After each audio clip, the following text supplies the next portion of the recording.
বিশ্বকাপের সুপার 8-এ পাকিস্তানের গ্রুপে জমে উঠেছে সেমিফাইনালের লড়াই। পাকিস্তান নিউজিল্যান্ড ম্যাচ বৃষ্টিতে ভেসে যাওয়ায় দুই দলই পয়েন্ট ভাগ করে নেয়। এরপর ইংল্যান্ড শ্রীলঙ্কাকে হারিয়ে সমীকরণ আরও রোমাঞ্চকর করে তোলে। তাই এখনও 4 দলের সুযোগ রয়েছে সেমির টিকিট কাটার, তবে পথ কিছুটা ভিন্ন।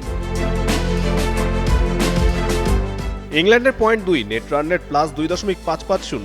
বাকি দুই ম্যাচের একটিতে জিতলেই তারা 4 পয়েন্টে পৌঁছাবে। সেক্ষেত্রে পাকিস্তান ও নিউজিল্যান্ড সর্বোচ্চ 3 পয়েন্ট পেতে পারে। তবে পাকিস্তান বা নিউজিল্যান্ড যদি 2 ম্যাচই জিতে নেয়, তারা 5 পয়েন্ট নিয়ে সরাসরি সেমিতে চলে যাবে। তাই ইংল্যান্ডের পথ খোলা থাকলেও নিশ্চিত নয়। পাকিস্তান ও নিউজিল্যান্ড দুই দলের পয়েন্টই 0, নেট রান রেট 0.00।